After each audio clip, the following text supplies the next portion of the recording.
It's Gregory here. Big news, District 2 sports fans. Our brand new merch store is officially live. This show started from nothing but a passion for local sports, and thanks to your support, we've grown it into something special. And now we're excited to take the next step with our first ever District 2 merch line. You can now rep District 2 wherever you go with exclusive gear, from tees and pullovers to hoodies and koozies, all designed with that bold navy and gold you know you love. Here's the best part. We're running a limited time pre-order right now. Place your order before October 10th and everything will ship out starting on October 18th. And we set a big goal, 25 orders in our first week. So help us hit that milestone and show just how strong the District 2 community really is. Support the show, look great, and be part of the District 2 family. So head over to district2sports.bigcartel.com and grab your favorites before they're gone. You can also access our store on our Facebook page. We thank you again for supporting the District 2 Sports Podcast. And now let's get on to our episode. You are now listening to the District 2 Sports Podcast, available on Podbean, Spotify, Apple, and YouTube. It costs you nothing to smash that like button. Leave us a review and follow District 2 Sports on Facebook, X, and Instagram for more content and coverage. Now, sit back, relax, and enjoy the show.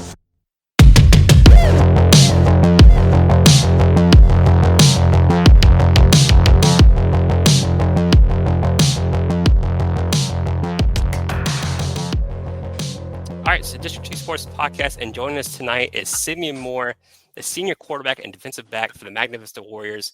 Simeon has been a huge part of the team's 4-0 start this season, making plays on both sides of the ball and stepping up as a leader in his final year. We're excited to talk with him about the Warriors' hot start, his journey at Magna Vista, and what lies ahead for Simeon. Simeon, how are you doing tonight? Doing great. Glad to be here. Well, thank you for joining us. I know you probably have a lot to do, probably some homework or something that you have to do tonight, so we won't hold you too long. But first thing I want to ask you is, you guys are 4-0. You guys are playing some good ball. What's clicking for you guys so far this year?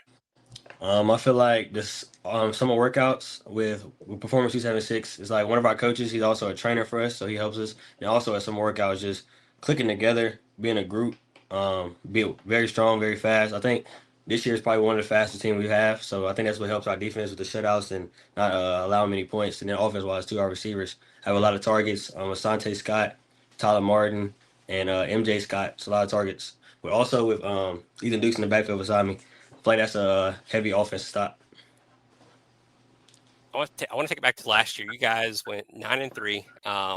Had some tough losses to Stanton River, close win to GW, and a close win in the playoffs there to Lord Bottom-side. So, kind of taking it back to last year, you guys had a great year. What was the mindset going into the offseason, this past offseason? I would say excellence. I not let the same thing happen that happened last year. I feel like the start of the year last year, we came in, I feel like, too big-headed, took Stanton River lightly, and ended up losing, which I feel like after that, it pushed us throughout the whole season to make sure we get better and better every week. And I feel like this year, that's what's happened with this team. We're clicking well. We compete in practice. Even our scout players, they're helping us get ready prepare for the game and stuff like that. So I feel like that's definitely a big help. Yeah, going back to last year. So, yeah, I think St. River's that first game of the year last year. Yes, Close loss, sir. like I said. You guys get them this Friday. They're 3-1. You guys are 4-0, so it should be a pretty good game. But what are some keys to the game that you guys have to do to win that game on Friday? They're a very run heavy team, so I feel like just being gritty, going and following the ball. Um, with their type of offense is really you have to see the ball and go find the ball, or really stick your head in the bee's nest and go hit somebody. So stop their momentum up the field. But they're a really strong team. I think it's just going to be a little test for us, but I think we got it with our strength and speed on the team. How would you describe the chemistry and energy in the locker room right now, with you guys being 4-0? Very high. I would say I can't. Most of the people on the team we've been playing since we were younger, all real close friends, and I feel like that really just builds the chemistry wise and just the hypeness in the locker room. Like before games, listening to music, everybody just jumping around lit. I feel like that's what's. I feel like our tempo is up here right now. I got to ask you. So I played at Chatham back in the day. So I think we played at Magna Vista for baseball, like my junior year or something like that. But I remember having to go all the way down the hill to get to the field and everything like that. So you guys kind of play in this almost like a pit, it seems like. Yes, sir. What They is that? call it What the is that? hole. There we go. I was saying the hole. So Yes, what sir. does that atmosphere do for you guys? Having your fans there and having teams having to go down to the hole to play you guys. I feel like that also comes with winning. When we win, I feel like that brings a more packed house. But it's very hard to play in the hole. That's what a lot of people say. It gets, especially when it gets cold. It gets cold down there. Real cool breeze.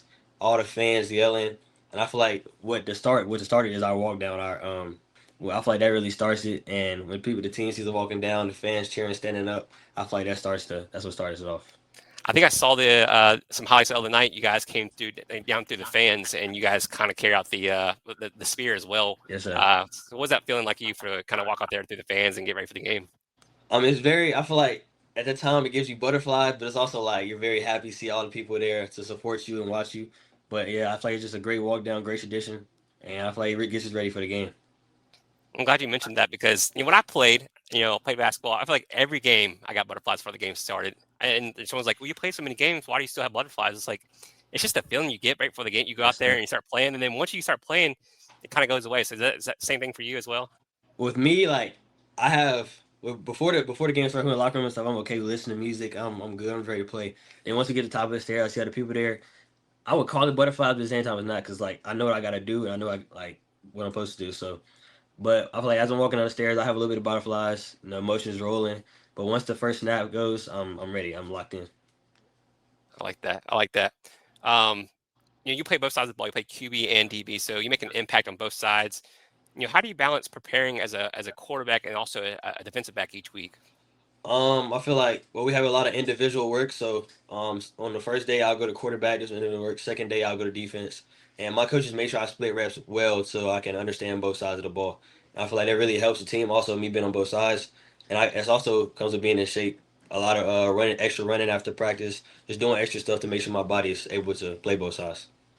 Like I asked you, I mean, since you play QB and DB, so does each position kind of help you, vice versa and whatnot? So playing DB kind of helps you with the DB as a QB, maybe looking at the safety, seeing where he's going to play at, what his move is, and then as a QB, you kind of see what the QB's going to do when you're playing DB. So how's that work out for you?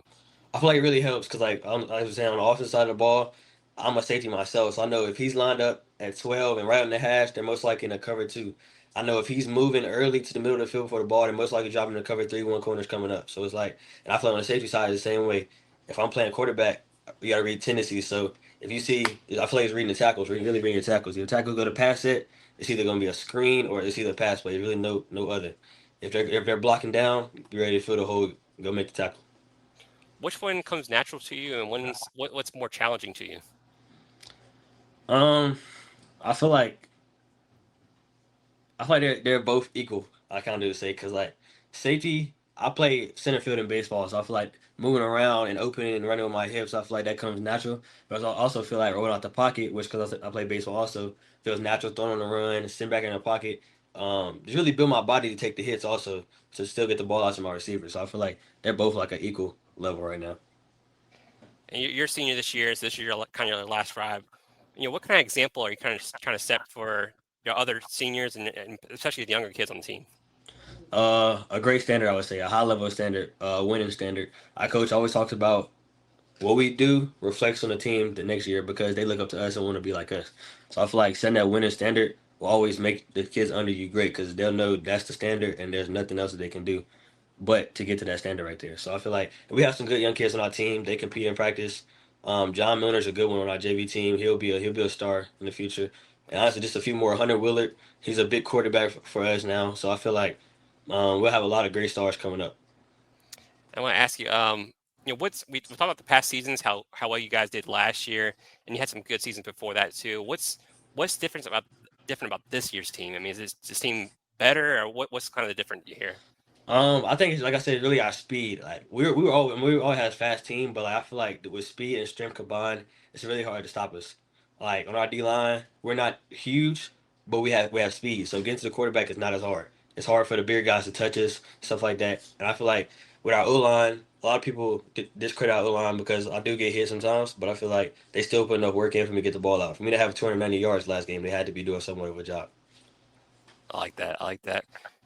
How have you grown personally from as a player and as a leader from your freshman year to now? For like freshman year, I came in as a new kid on the block, you would say. Um, Came in, started. I feel like I had something to prove, which I still always feel like I have something to prove. I feel like I'm never too like leveled out. Always can do better.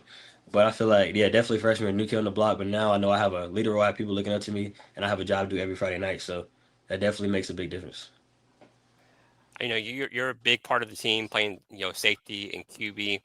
Who are some other players, whether offense or defense, that need to step up for you guys to kind of take it to as far as you can go this year? I feel like Ethan Dukes, most definitely. Which he balls every game, so I give him his credit. And also our receivers. Our receivers block well. They go get the ball when I put it out there. I can trust them. I throw it up. They're gonna most likely get it. 99% of the time, if you ask me. But really just and also the line, making sure they do everything right. A lot with us, I feel like it's a lot of like small things we make mistakes. It's never nothing big that happens that causes our mistakes. It's always something small. So really just fixing the small things. And I feel like that comes as a team, like whole team, offense, coaches, even seeing stuff on film, or us seeing the stuff on the field and telling the coaches to make sure they can see it from the top. But I feel like it's always just the small stuff we have to fix, and I feel like that would make us a great championship team. Coach, you guys call him Coach Favo. What kind of coach is he? Is he a player's coach? Is he demanding? What kind of coach is he? Say a little bit of both. He has fun, but he's also about his business. He wants to win. He knows what we can do, and he pushes us to that level. So I would definitely say he's a little bit of both. He's gonna coach when he needs to coach, but he also has fun when he wants to have fun. And he knows, like I said, he knows what we're capable of. He knows what we can do on Friday night. So our standard is a state championship this year, and he doesn't want nothing below that. Is he the QB coach as well? I mean, what's that relationship between you guys Yes, sir. He throughout is. the week? Yeah, he is the QB coach. He helps me a lot. He's on me, but I like it though. It pushes me to do better. So I feel like him being my head coach and my quarterback coach, he knows what I'm doing right and wrong all the time, so it can help me out in the field also. When you guys are kind of line up for offense, is he giving you hand gestures or hand signals for the next play, or what does he trust you, make some plays, make some judgments, make some changes at the line as well? Well, yeah, he gives us hand gestures, but if I see something and our offensive coordinator at top can see it too, he'll be like, "Go ahead, run it. I trust you and do your thing." But most likely, it's his call. Him and the offensive coordinator they coordinate together on the play, and then they give us the signal and we run it. And Coach Favero is really like a fast-paced guy, especially when we play teams that doesn't have a lot of depth. He wants to go, go, go. So we got to run the play, get on the ball, run the play, get on the ball. But I like it though because it definitely speeds the game up. And we're a fast team, like I said, so we use our speed. Most teams get tired, and by the time that's when the receivers run by him for a touchdown. Obviously, you're the captain or the leader on the offense as a QB. With you playing safety, are you the leader on the defense as well, kind of getting those signals, making adjustments, or is it linebacker or somebody on the line? I would say it's a equal part, like on defense. Like if we see something and we know it's a check, whoever sees it first, call it because we don't want to be late to it. Cause I might miss it and the linebackers might see it, but I don't want them to not call it because it's not me talking. So if you see it, yell it out, check it now, and we get straight to it. I got to ask you about polls. I don't know how much you pay attention to polls. And, it seems like every local station has their own poll. We have our own poll as well. I don't know if you've ever seen ours before. We have you guys top 5. I've seen some other polls where you guys are further than that. I don't know how much attention do you pay to polls, and do you kind of use that as message board material in the locker room to kind of better yourselves, or do you pay attention at all? I mean, y'all look at them a little bit, but not too much. I mean, I'd rather focus on playing the game, and when we win, I feel like that moves us up, and that's going to create a better movement for us. But yeah, I definitely pay attention a little bit. I feel like in some polls we're definitely ranked lower than we should be, but it also comes with being an underdog, and I like it because being ranked too high, you make mistakes, you get a lot of critic about it. So, but I definitely like it because I feel like we're the underdogs, and as we win, it shows them like, oh, I should rank them higher early in the season. When you throw a deep bomb for a touchdown down the sideline, or truck somebody in the end zone, do you say that's for you, District 2 Sports, for putting us at 5 or anything? Nah, I don't say nothing about it. I just, like I said, I let the game talk, let y'all see how the performance was, and then let y'all make y'all adjustment as the season goes. But yeah, that's most definitely. For you personally, coming to your senior season, what were some of the goals that you want to achieve, and what were some of the team goals this year? Well, obviously the big one is state championship because I want to win one before I leave high school, and really just coming together and play as a team, and not like when we get punched in the mouth, not getting down on each other, still playing together regardless of the score, just playing the game hard really. But most of our goals was, like I said, win a state championship, win the region, win the district, and go undefeated. Because I know my sophomore year we made history at our school. We went 13-1, 13 games straight. Because even our two state teams didn't go undefeated, so we went undefeated in the regular season. So we're trying to beat that. That's the goal really. Do you any players in the past who have won state championships, or any of the fans hey, get on you guys, hey, you got to bring one home, you got to bring one home? Is there any kind of message like that in the community for you guys? I would say yes. I feel like they have a lot of faith in us because most of the people that they're a lot of family to us. Like we have cousins and stuff. So I have cousins from the state team and stuff like that. So I feel like they're a lot of family to us, but they definitely support us a lot. And even the teams that didn't win state, they want us to win. I mean, I feel like if you went to the school and you played there, why wouldn't you want the people under you to win a state championship? Coming into this year, did you have any games like circled on the calendar, like, hey, I'm looking forward to this game or that game, or is it just one game at a time for you? There's definitely one game at a time, but also GW's a big one because we know they have some great players and they got us last year. And I feel like we have to get them back. It's only right. And well, Rushburg was another one because I know they also had two players, Ari Reed and Alex Dunn. They were two. I mean, they were two players that I was also ready to play. And then Rockingham too was the first game, but and also always ready to play Marshall Bassett because that's two rivals. So, but realistically, the big three were Rockingham, Rushburg, and GW. Looking at your schedule, I mean, you guys are right now 4-0. You just beat Franklin County by 21 points. You play Stanton River this weekend or this Friday. Um, how do you not get complacent or like looking forward to the Bassett game, not overlooking the Mecklenburg, or not looking forward to GW and looking over Halifax and Tunstall? So how do you guys keep in check? Or what does coach say to you guys, kind of keep you guys grounded? Don't get too big headed and don't get complacent. I feel like we have, like I said, coach always talks about or preaches get better every week because you don't want to be the same as you were in the first game as the 15th, say in the state championship, or realistically the 11th game of the season. So I feel like really just not getting complacent and pushing the team that we can always be better. So Simeon, I apologize for coming in late, man, and if I hit on a question that y'all have already talked about, but I just want to ask. So as far as last year, I mean, obviously you lose guys like Younger and Witcher, who were pretty big parts of the team last year. How do you go about building off of what y'all accomplished last year, even after losing such big pieces? I feel like just coming together as a team and also letting the team know that they can be the big players also. Like Asante Scott, he definitely is playing a big role this year in the five, coming behind Tori Younger. And I feel like Zion Shelton, he's another safety beside me. I feel like he's playing a big role too, filling Witcher's shoes. But I feel like everybody on our team, like I said, with the speed and strength we have, I feel like it can be anybody's day. Like just last week it was Asante Scott. He had I think 7 receptions, 100 maybe 30, 40 yards, something like that with 2 touchdowns. And also Tyler Martin he had 1 touchdown, like 91 yards, but it was big catches though. So and also MJ Scott had a touchdown. So that's all three of our receivers score, our starting receivers. With also including our tight end, and he had a big catch in the first drive. So I feel like it can be anybody's day. We talked about this offline. You played baseball there. You guys had a great season. What type of players is Simeon Moore out there? Are you hitting for power, hitting for average? You just getting on base and stealing every base? What kind of player are you out there? Well, I bat leadoff, so really my coach wants me to do whatever I can to get on base. And then once I get on, it's either a bunt or I'm still in the base regardless. Whatever I got to do to get to second base, he moves me. And we have a lot of power hitters behind me, so when they hit me in, I'm rolling around the bases and scoring most likely 99% of the time. As a leadoff, are you very selective with your pitches, or you see something fat you're going after? Or what's your I approach? mean, if it's first pitch and it's down the middle, I'm gonna take a hack at it because that's the one I'm trying to put out. But after that, once you get the first one on me, choke up a little bit, put the ball in play, do whatever I do to get on base, so we can start the inning off right. And you mentioned playing center field. I mean, if there's a ball even close to you, are you out there running and diving and trying to catch that ball if Yes, sir. possible? I would definitely say I'm a leader of the outfield, but if I can get it, I'm gonna call you off because I feel comfortable myself catching it.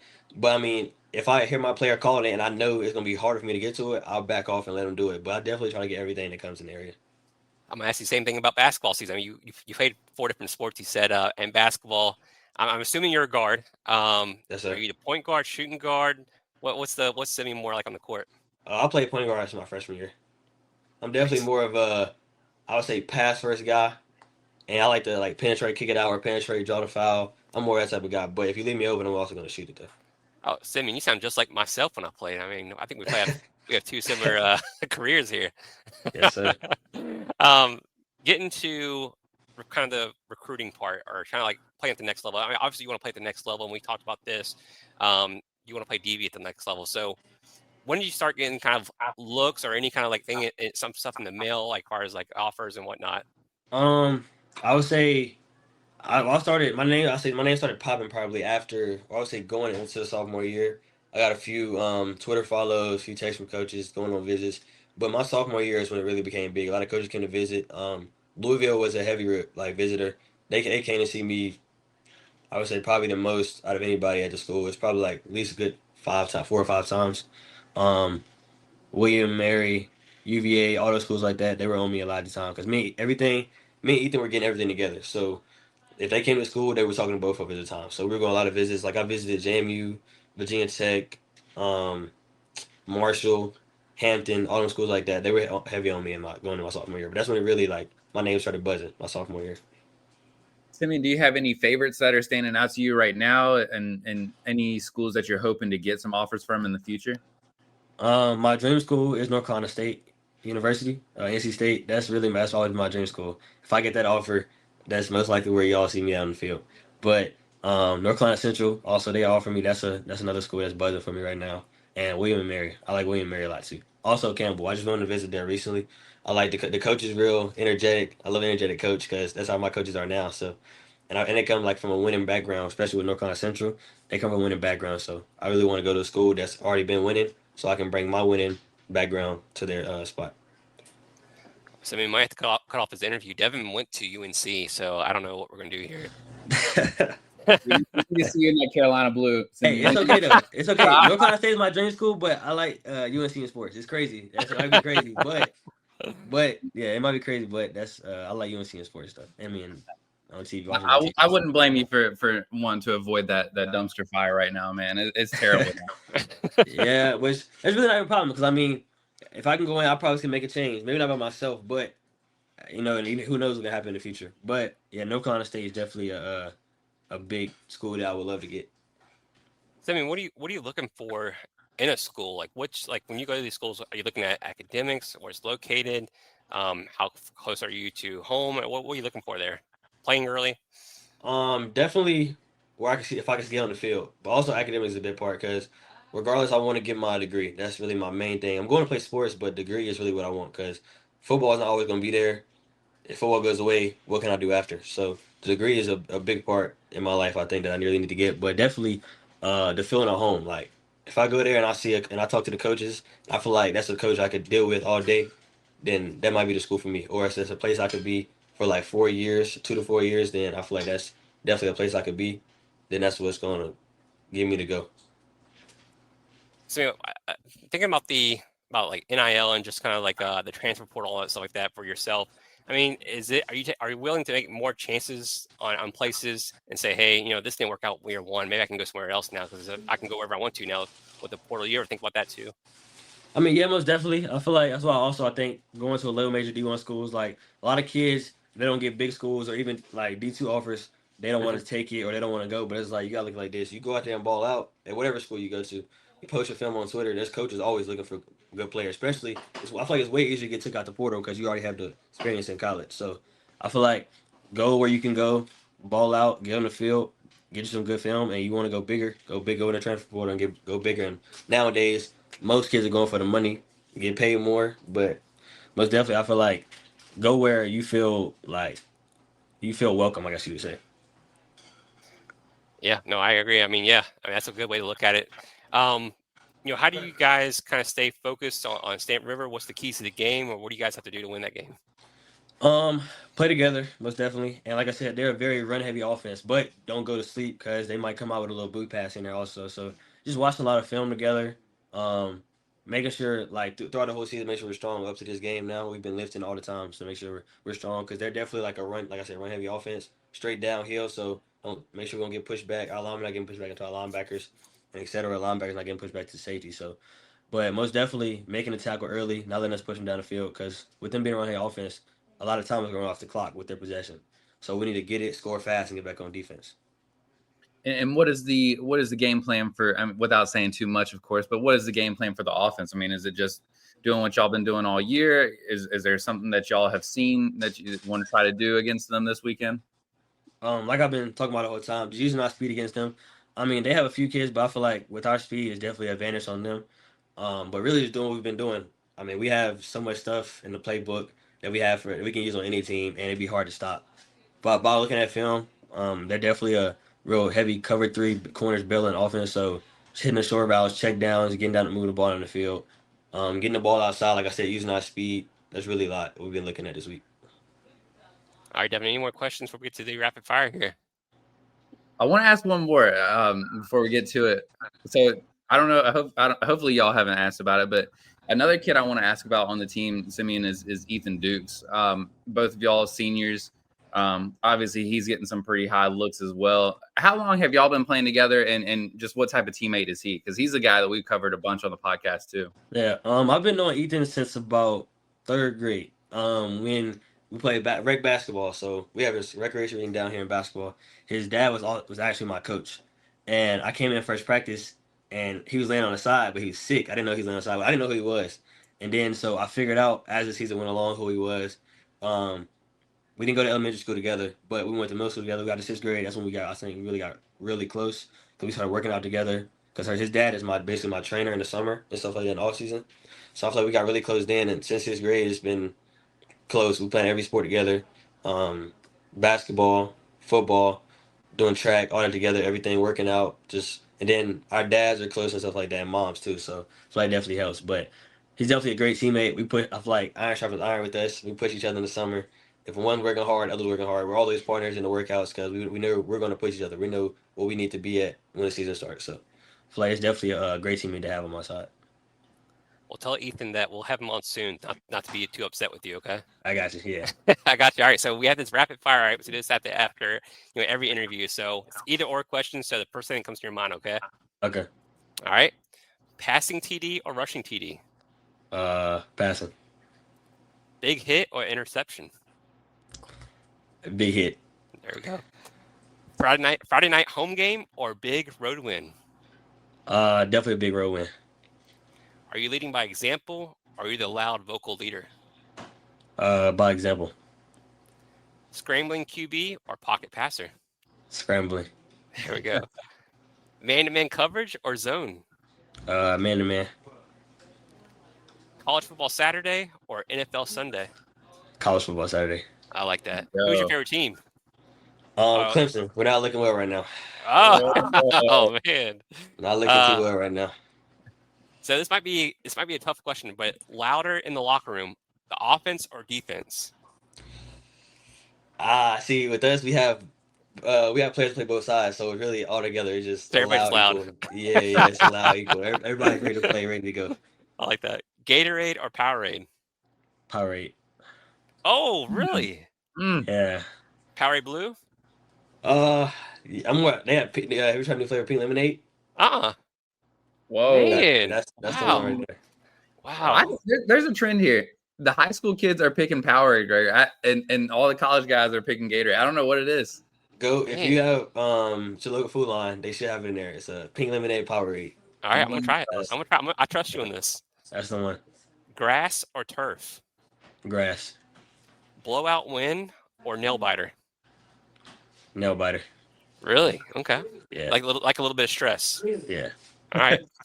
Pre-game meal. I mean, recently been a lot of Bojangles, but yeah, I hope you never say Bojangles. That's what I eat. That's what I ate probably out of the 4 games we played. I ate Bojangles 3. So okay. You're wrong with the Cajun filet biscuit there. Yeah, most time I order is a 4-piece supreme meal. Yeah. I get a small fry and the biscuit. With a pink lemonade on the side, because most of the day I'm drinking water, so I get that. I've noticed something here. I think you're the big pink lemonade fan. Yeah, I got most places I go, Mexican restaurant, you see the pink lemonade or water. Bojangles pink lemonade water. If Gatorade has a pink lemonade flavor, would you like Gatorade? I would definitely try it. And if it's better, then it might lead me to the Gatorade side. All right, and then last one. What's your pregame music? It's a variety. But right before the game, definitely a lot of NBA Youngboy. Let's see who else we got in there. I would say Young Threat. It's a lot of very loud music, hard bass. But during the day, I'm soft music because I'm locked in, but I'm also I don't want to be too hype in the moment. So it's a lot of like Chris Brown and Drake and stuff in that area right there during the day. I like that. We have had NBA Youngboy. I think everyone from high school says NBA Youngboy. So yeah, that's a big one. And most of the time, I'm on the speaker. I'm on the aux speaker. So it's NBA Youngboy, Young Threat. Yeah, and it's a lot of DMV rappers too, like Baby J-Mo. It's a lot of people up towards Maryland and stuff like that in DC. That's awesome. Yeah, we talked to the kids from Northside, and I think they both said NBA Youngboy too. So yeah, Man, it's a trend. Powerade and NBA YoungBoy there in the high school ranks. Yeah. Simeon, where So, can people follow you at on social media? on Instagram is sim.2, but it's 4 M's with the Instagram. And my Twitter is Simeon Moore 9. And yeah, that's about it. I have Snapchat also, but I'm not gonna put that out there. So you can find it. Yeah, you don't want too many girls in Yeah. there. Okay, all right. Well, you've heard it here from Simeon Moore, the QB safety there at Magna Vista. They have a huge game on Friday against Stanton River, so go out there and support them. Simeon, thank you so much for joining us, man. I appreciate y'all. Thanks, Simeon. Appreciate it, man.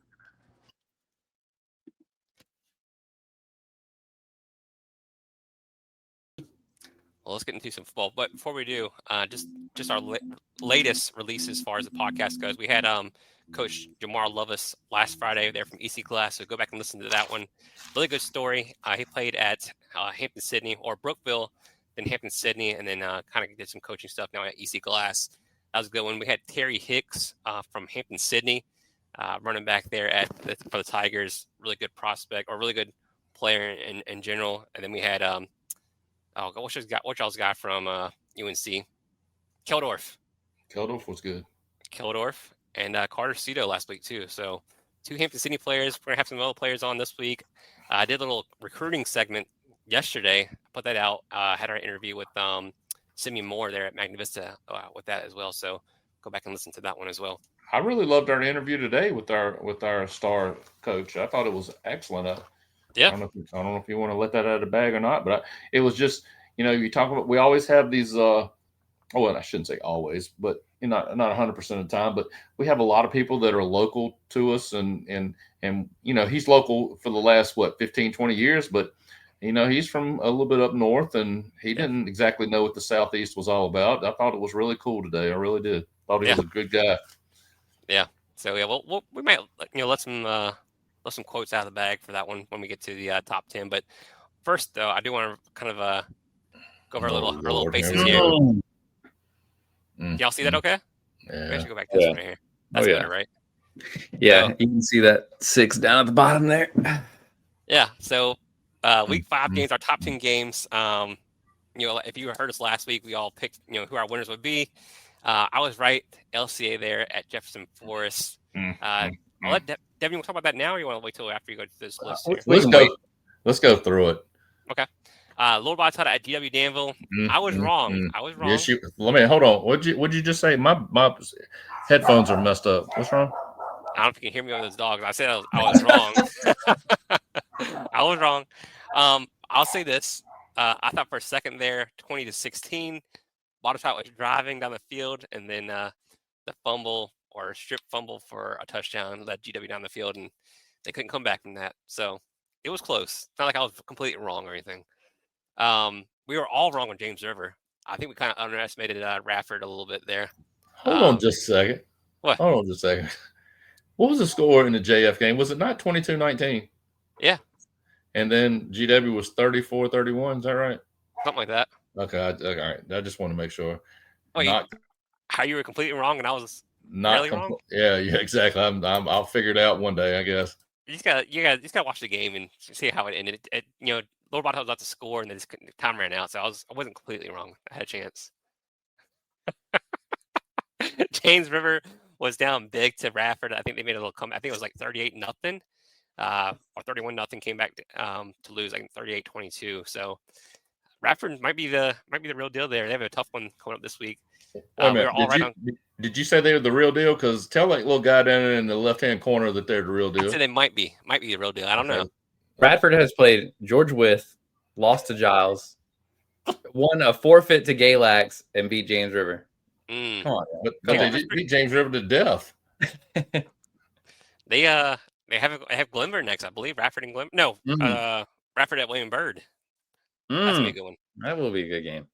Glenver rolls over Martinsville. We're all correct on that one. Halifax rolls over Tunstall. And thanks to the insider information from Big Greg on there about some injury report there at Tunstall, we all had that right.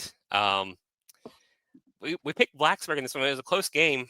We barely lost. We were barely wrong on this one too. Salem over Blacksburg for their first win of the season. Man, and look who's on his own right over there with the green check mark over his head. Wow. Brookville, I'm kind of shocked. This is probably the most shocking one for me. Brookville loses at Amherst. And I was reading something online. Devin, you have to back me up on this. I don't know if you've heard anything, but I've heard that Logan Thomas, his son, had to be dismissed from the school, I guess, due to boundary lines and stuff like that. I guess they weren't in the district completely, and I don't think he's no longer on the team. Wow. Just rumors I've read. I think that's what it is. I think they're appealing or something like that, or trying to get that back. So, I don't know. I don't know if you heard anything about that at all. Have not, man. I think we might have to get Robinson on here to see if he can give us some inside information. Well, there's new rules. Like they're really strict on like kids playing over the boundary line. Make sure you have the documentation there. This game was. Is that the reason why the John Marshall basketball coach moved on?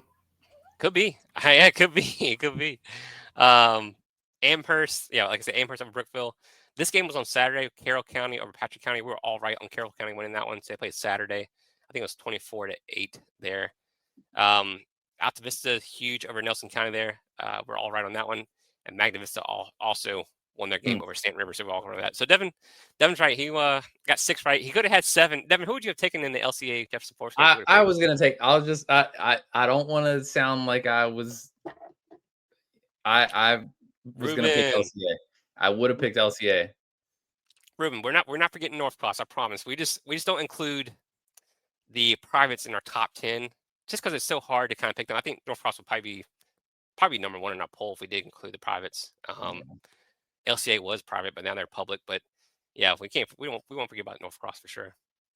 Devin, who would you say about LCA and JF?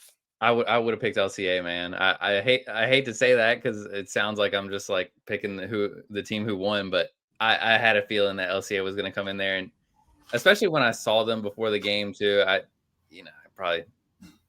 But I'll say this: it was a good game. It was a really good game, and I was surprised at the game that I saw. But.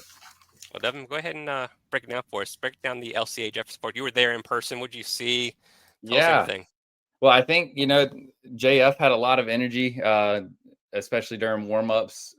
I was kind of texting y'all about it. It seemed like almost a tale of two sidelines in a way where, LCA was business, just handling their warm-ups, doing their own thing. And JF was talking. I mean, they were loud. They were ready. You could tell. And the fans were into it. That opening kickoff, it just seemed like, I forget the kid's name. Jordan Burns for LCA takes the opening kick back to the house, and it seemed like it just sucked the energy out of the stadium. Even like the camera people who were beside me, all the media people, everybody was shocked at what we had just seen because of the build up to that game. And Jefferson Forest answered right back. I think Cam Fox had 2 touchdowns early on. Jordan Burns had 2 touchdowns early on. It seemed like we were going to get a high scoring game based on the first 5-6 minutes of the game. But, then I think both defenses really made the necessary changes that they needed to make for LCA. They really keyed in on the run. They keyed in on Cam Fox, not letting them get going in the run game anymore. And then for Jefferson Forest, they really honed in on the passing game. Jordan Burns for LCA, and obviously the quarterback. Goodness gracious, I'm blanking. What was the quarterback's name, y'all? Luke Gaither.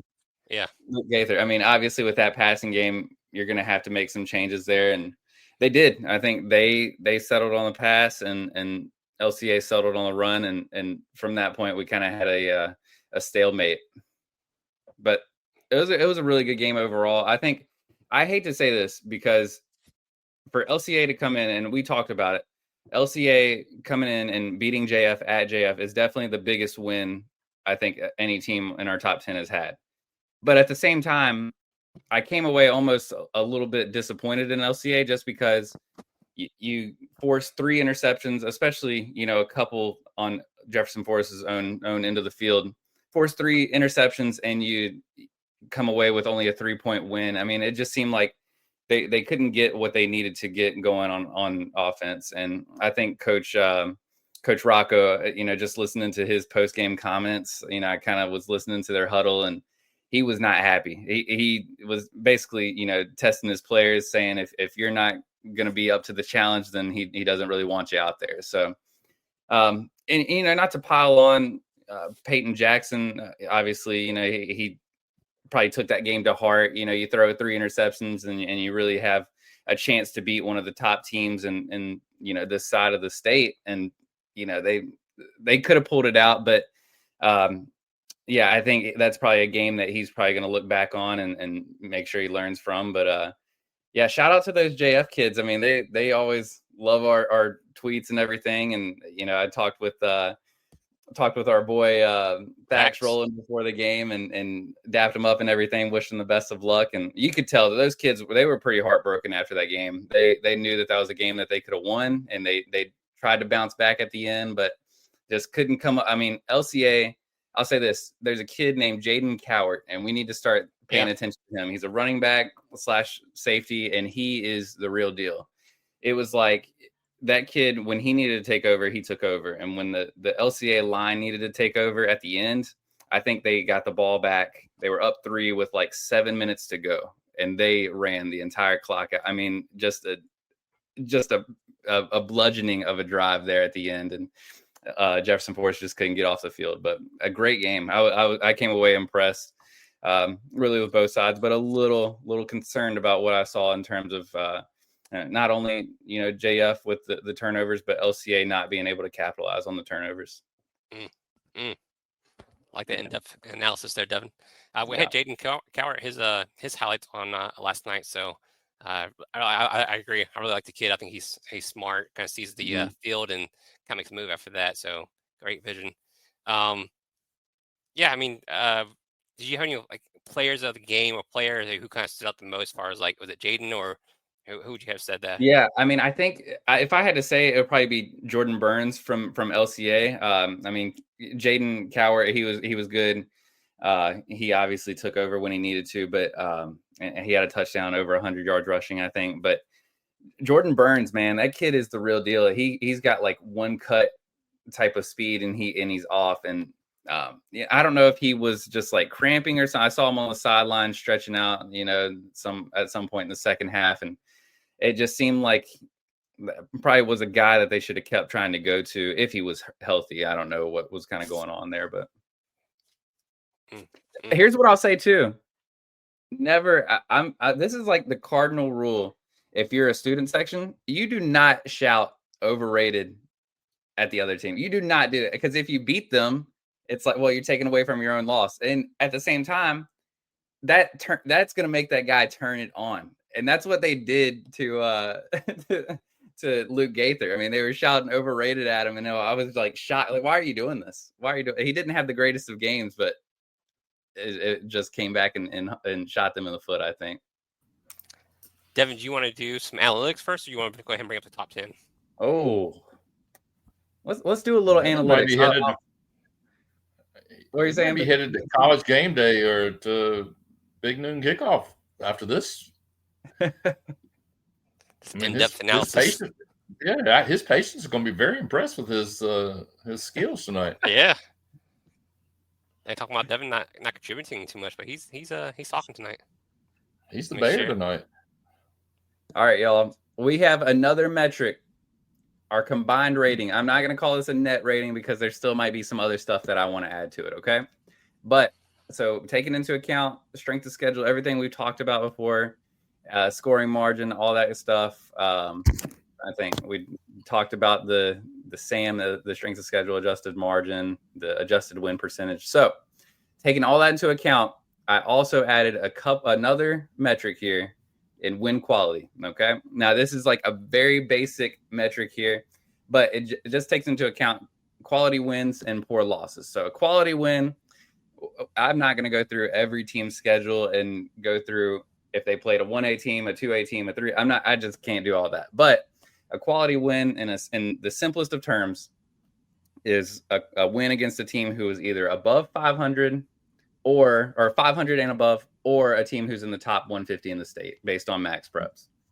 A poor loss is going to be to teams who are less than 500, a loss to a team who's 2 classes below or more, or a loss by 21 points. So I'm going to say, even though, GW and Reidsville might not be in the same equation in terms of, just class in general, I'm still going to count that as a poor loss for GW, just getting blown out like that.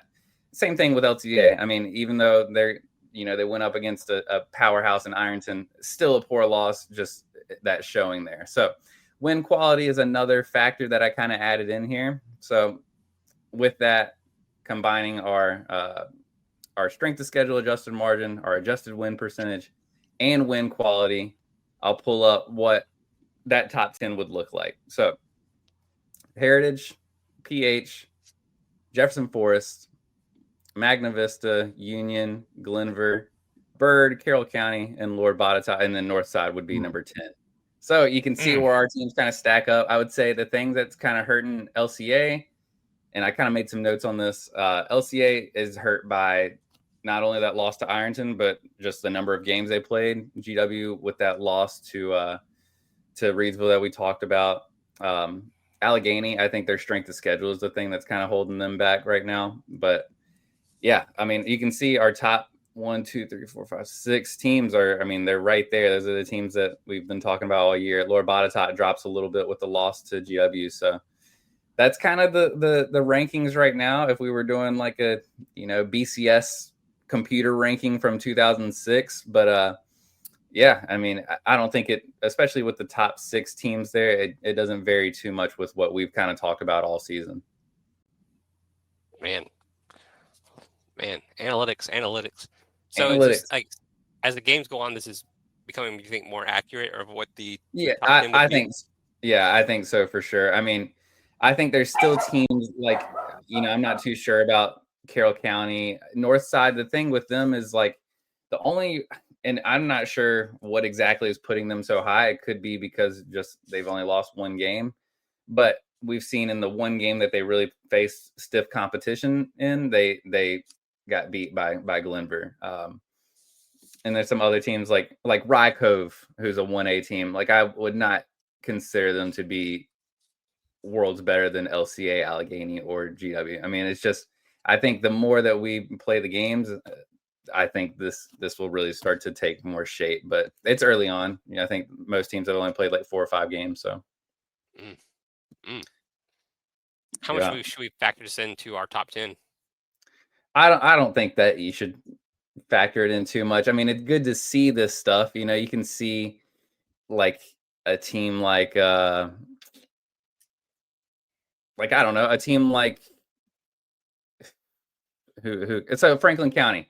It's pretty low down because of their losses and everything. It kind of puts into perspective how a team like Alta Vista, just based on their schedule so far and their record, how they might be perceived as a better team, even though we look at Franklin County being at 5A and they have played a tough schedule thus far. Alta Vista, metrically, analytically, might be a little bit better of a team there. So they are. The thing is too, is like with this, it's you can't say for certain that one team is better than the other. I mean, obviously, if Franklin County and Alta Vista played against each other, it would, who knows what would happen. I think there's a good chance that Franklin County would win that game, but just based on the metrics and based on each team's respective strength of schedule and their win percentage, that's where they would be ranked right now. So. I like it. I want to see all right. So Heritage, PH, Jeff. So this is after week 5, right? You have everything factored in already? Yep. So Heritage is technically our new, I mean, if you were going by this, Heritage would be your number 1 team. I'm not sure how that works because PH is undefeated, so their win percentage would be a little bit better, but I guess it's Heritage, their strength of schedule combined with how much they're beating teams by. Combined with their win quality. Let's look at that. Let's look at what Heritage's win quality looks like. But I'm pretty sure in terms of win quality, I think that PH would also. So PH has a 2.4 in terms of win quality. Heritage, where are they at? Heritage has a 1.2. So I'm not sure what exactly is setting them apart. Right now. Let's see. So their win percentage is adjusted win percentage is 0.766. PH is 1. Let's see.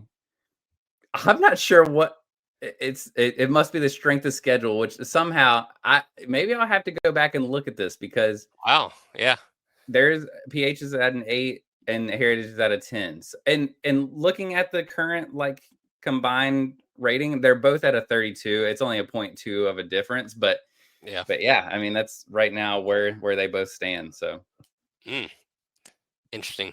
Should we go ahead and fight about this top 10 here? Let's fight about it. All right, so this is our according top 10 to Max Preps, Heritage's strength of schedule is 3.6.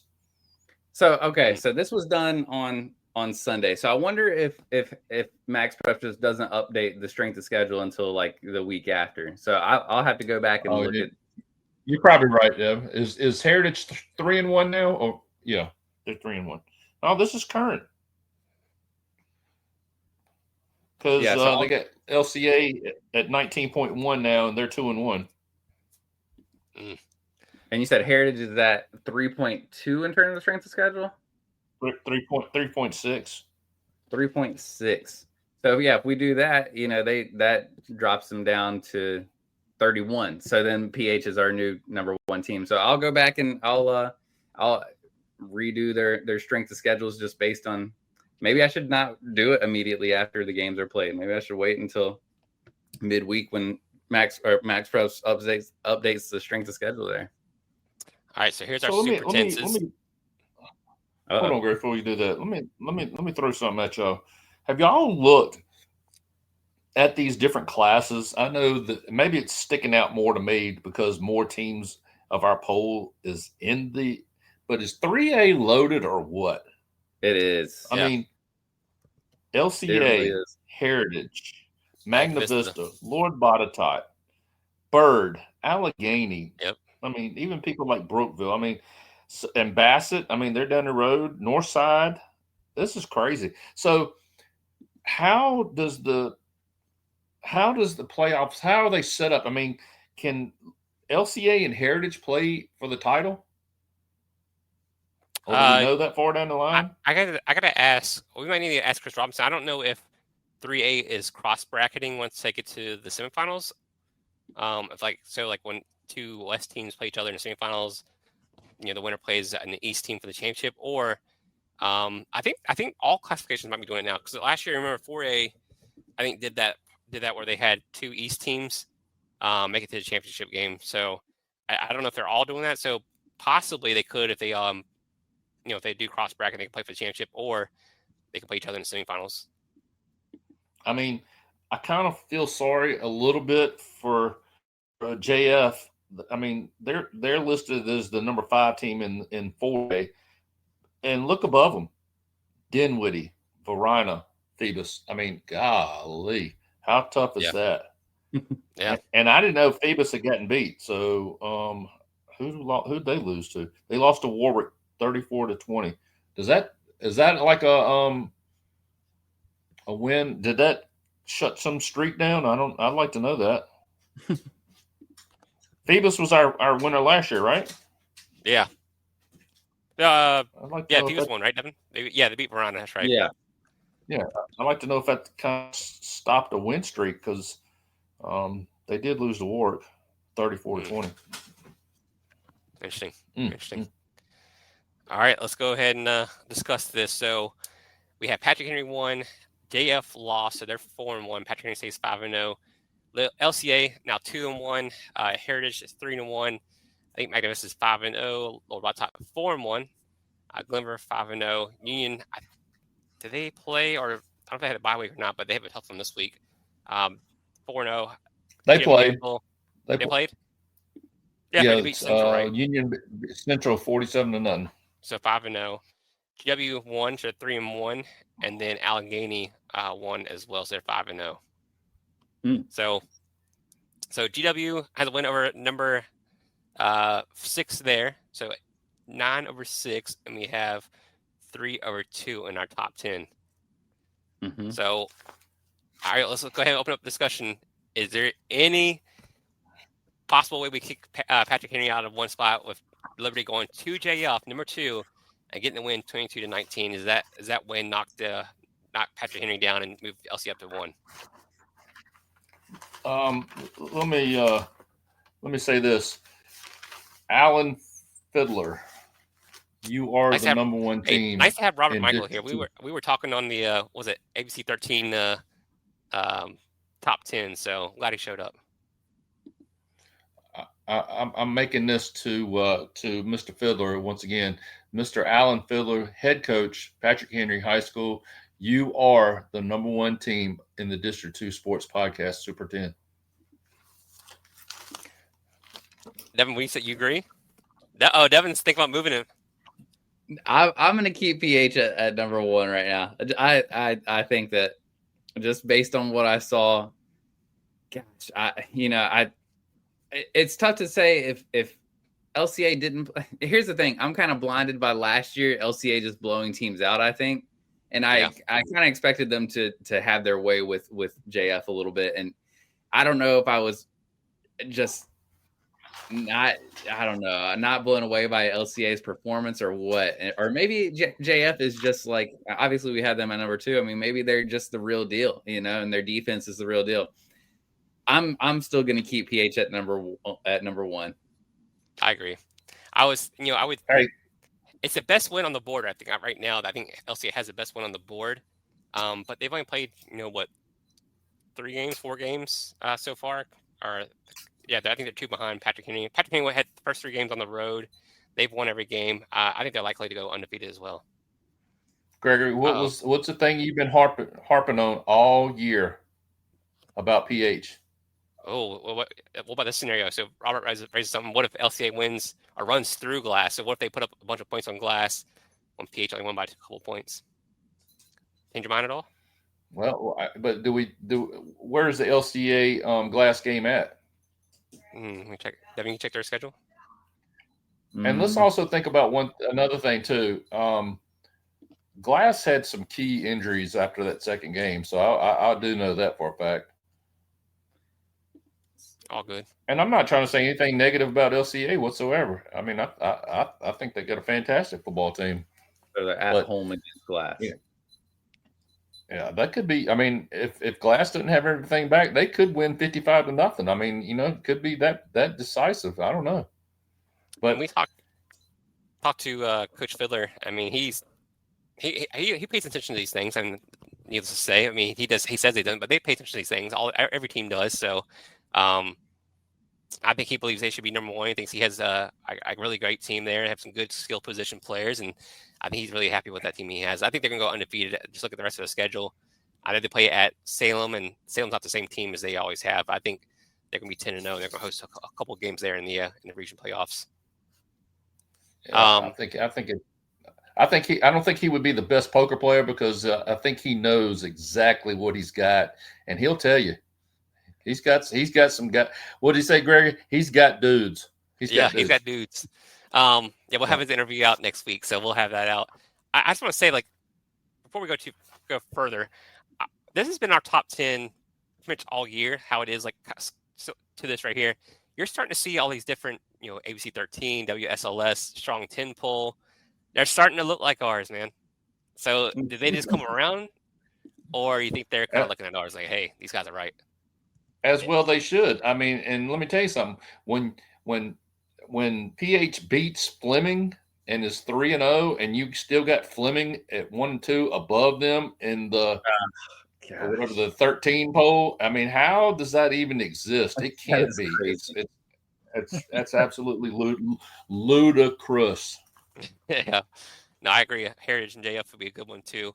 I mean, that's the thing. If JF, I mean, they might fall down a little bit, but they have some opportunities to come back and win some big time ball games there in the Seminole. So it'll be interesting to see. All right, so PH is still at 1 there, 5-0.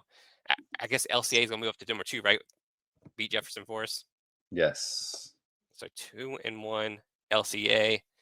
What would it take for you guys to kind of put LCA up at 1? Do they have to run the table? Yeah, I don't see. What if you get a? I don't think they play 10 games. What if you get like an 8-1 LCA versus a 10-0 Patrick Henry? Does Patrick Henry ever move?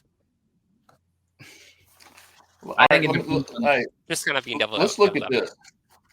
Let's look at this, and it's. I'll try to be nice when I say this. It's not Patrick Henry's fault that they're. I feel like the front end of their schedule is somewhat loaded. I mean, let's look at this. Just think about this Friday night. If things were the past, I mean, they play Salem Friday night. That would be a huge game any other year. I mean, I don't think it'll be close. I really don't. I don't think it'll be close at all.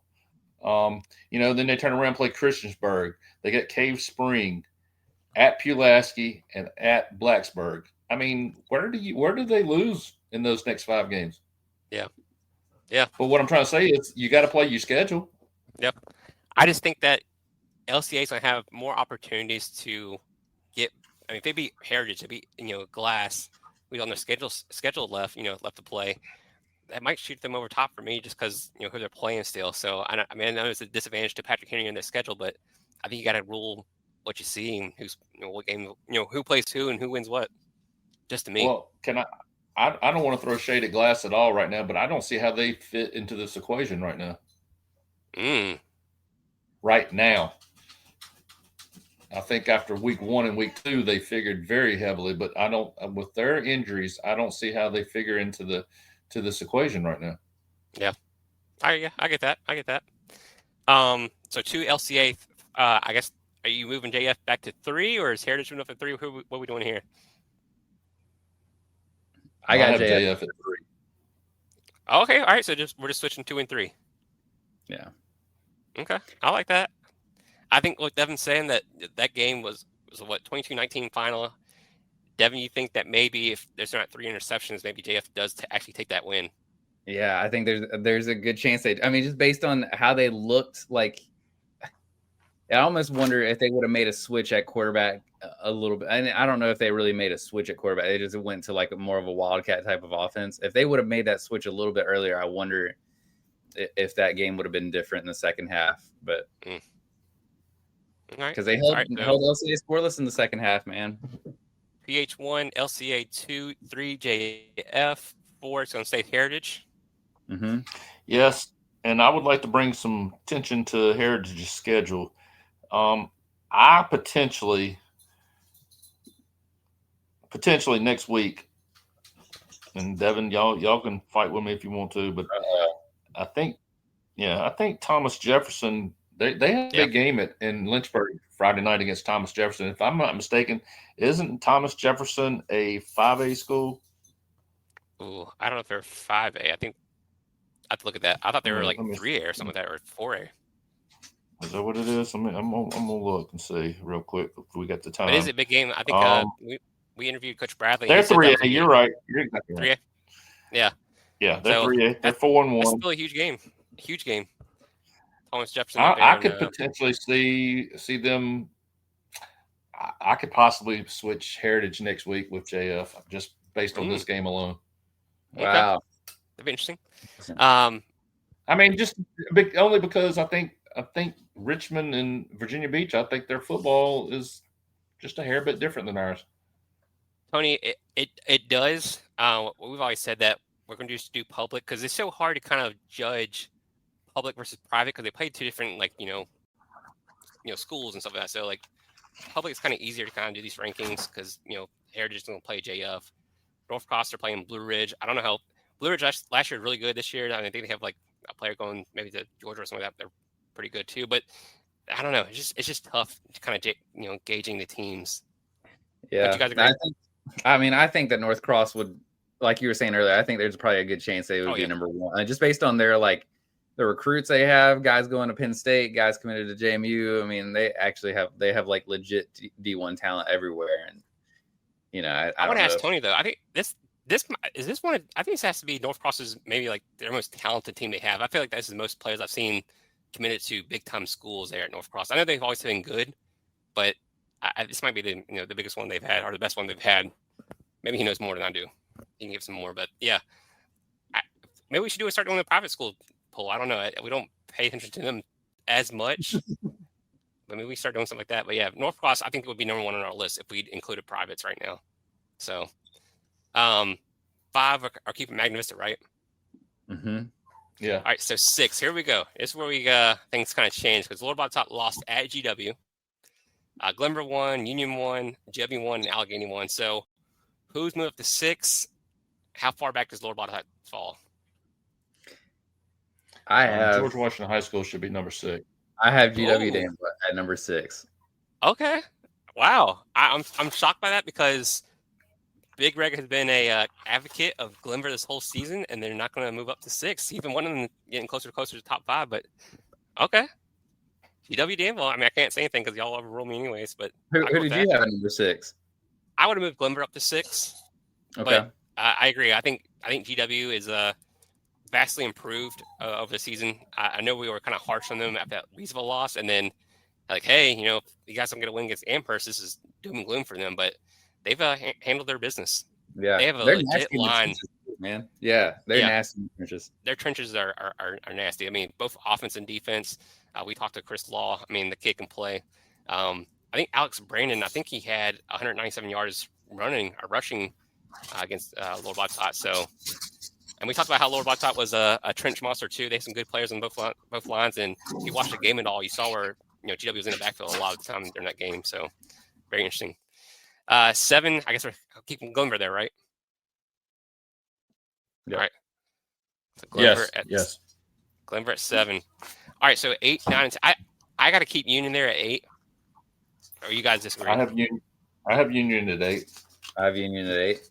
Okay. Union has a huge game this week. They play I think they play at Gate City. So if you're in Southwest Virginia, please get out to that one. That would be a really good one. Game. I was texting or kind of sending a message out to the Union sports team, Union Sports Network, and I was like, hey, Glenver and Union come down to the playoffs. It's gonna be a really good one. And he said, hold up, we have Gate City this week, so watch out for that one first. So, it's 9 Lord Bottot, or are you moving Allegheny up to 9? I have Allegheny at 9. Sorry. Oh, whoa, man! I got Lord Bottot at 9. I mean, losing to GW is not, I don't think, if we're gonna say GW is now number 6, I don't know if they should drop down below Allegheny. I don't. Allegheny's strength of schedule has not been great so far, I agree with Devin. We're going Lord Bottot at 9. I just think that, I don't know, Lord Bottot. We might see Lord Bottot in Allegheny in the playoffs. Like you said, the 3A is just, golly, what a division. So we have Allegheny at 10, so that kind of has our top 10 there. I think some teams to watch out for, though. I mean, Giles, they're playing some good ball. Watch out for them. If Rafford can beat William Byrd, watch out for Rafford. William Byrd's there too. Watch out for William Byrd. I'll tell you another team too who's 4-0 is Floyd County with wins over Grayson County, Blacksburg. They just destroyed Fort Chiswell, but watch out for Floyd County too. Yeah, I think currently they're leading in points there in 2A, 2C. So I thought I'd check on that again.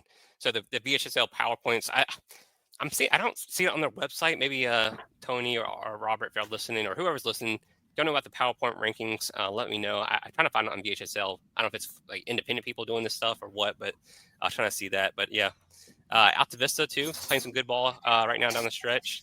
Yeah. All right, so top 10, PH, LCA, JF, Heritage, Magna Vista, GW now at 6, Glenver at 7, 8 is Union, 9 Lord Bottot, and 10 Allegheny. So no change as far as teams in or out. It's just kind of reshuffling the chairs on the deck here. And we might still need to keep Virginia High in the teams to look out for. I think they're 5-0. They had a 1-point win over Grayson. And Gretna is now 4-1. They beat William Campbell 61-14. And the little guys up there next to them in the little single A community, I think they call it Alta Vista. I think they're 3-2 now. And poor Nelson County. I mean, I thought Nelson might be for real. They took it on the chin, 57-7. Yeah. I was looking at this too. So this is just kind of some games for next week to watch out for. Games I have circling around are Franklin County at LCA. That should be a good one. I think LCA is going to win that one no matter what. But Franklin County, they have some studs, man. They have some kids that can play wide receiver, running back. They have a good quarterback there, so it just kind of stinks for them. They have a very difficult schedule. PH at Salem, PH #1. Salem, just not the same Salem team we've had over the years, so that could get ugly. We'll see. I Salem don't at know. home might be a I different. think this has a chance to be an interesting game. I'll say that. I think if Salem's going to show up to any game, they're riding some momentum from last week. I think there's a chance that they could pull something out. I'll just say that. Okay. Thomas Jefferson at Heritage. We talked about that one. That's gonna be a good one. There for 3A. Heritage is playing some tough teams, man. They play up there in West Virginia. Now playing Thomas Jefferson at a Richmond area. Rafford at William Byrd, like we just talked about. Rafford playing some good ball. William Byrd there, also in 3A, playing very good talent there. This one looks good on paper. I don't know if it'll be close at all. But Carroll County playing at Glenver. I don't think we're giving Carroll County a chance to win, and that might be some bulletin board material for them. But I think Glenver's just that good to me. Yeah. GW at William Fleming. Okay. Yeah. Yeah. I just said I don't think it'd be close.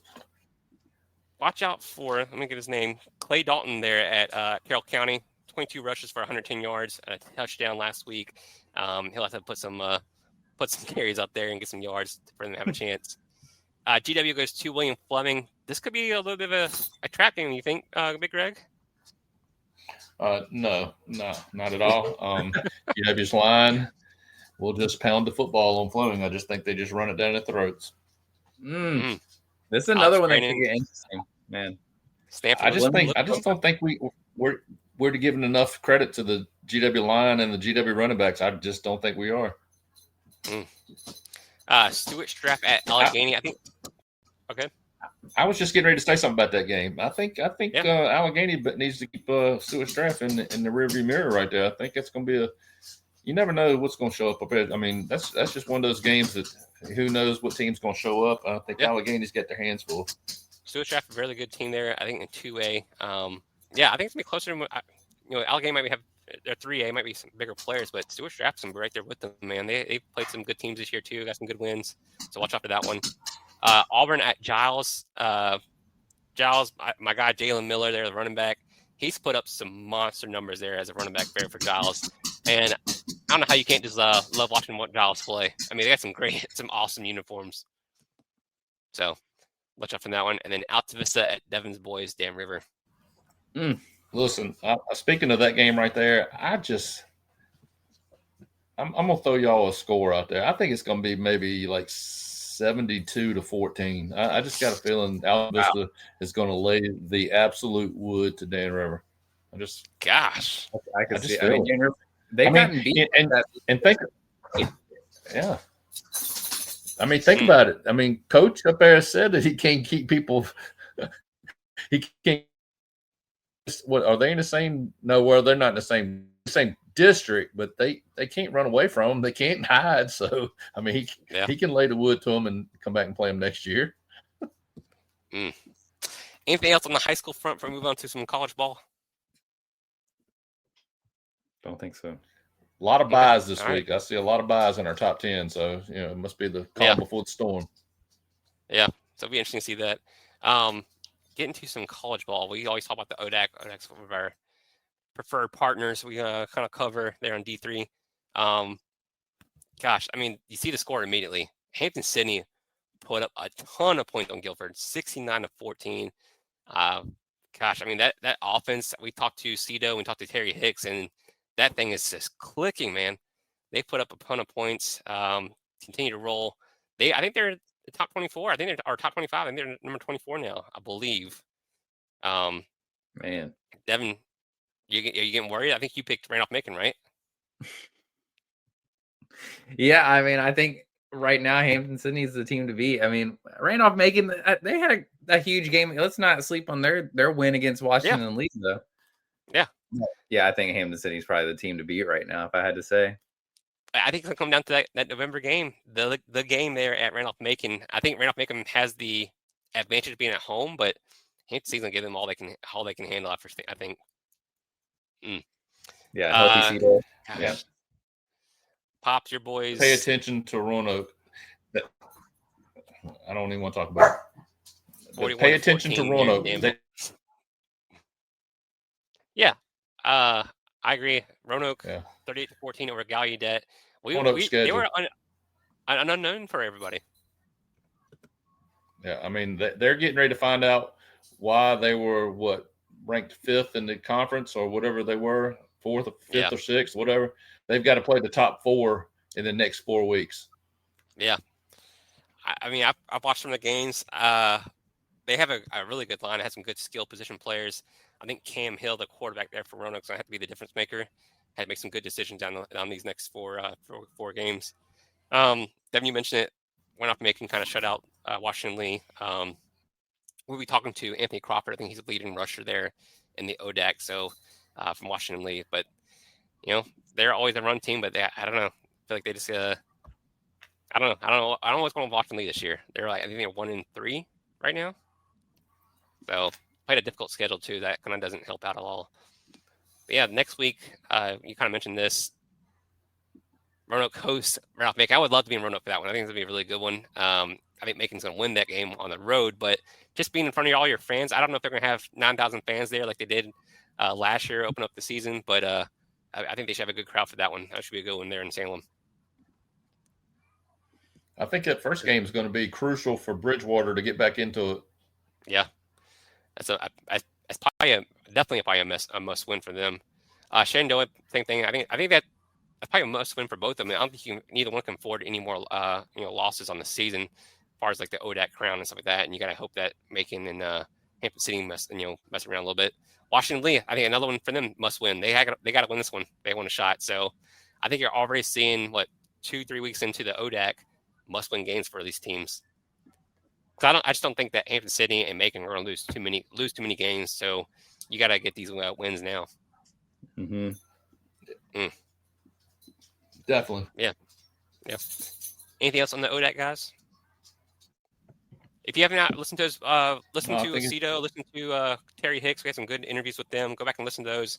Great kids, great spokesman for Hampton City in general too. So I don't know if you're a fan or you're alumni of Hampton City, go back and listen to that. Or you have kids thinking about college. I think Hampton City is just a great education for the next level there. If you can afford it. I think it's a great conference, no doubt about it. Great conference. Yeah. Hampton Sydney's on the way to something special. I just feel it. Yeah, I hope so. They got some seniors there. I got some. I think this has to be the year if they're going to do it. I think we need to throw out some celebratory things to beads or something to UVA Wise this weekend. Yeah, got the. They beat Tusculum, right? Tusculum, yeah. Yep. First win of the year. Emory Henry's still there at 3-1. They have a tough one this week. They're playing Carson Newman, so they had a close loss to Lenore Ryan. Let me pull up the schedule here first. Yep. So kind of looking at this week, yeah, Emory Henry's at home against Carson Newman. That'll be a really good one. Wise go on the road to Anderson. That was at South Carolina, right? I think so, yeah. Lenore Ryan playing Valdosta State. Conference. So yeah, trying to get some of these guys on there too. So I think some good interviews as well. So the SAC there on some Southwest teams and North Carolina teams, a really good conference.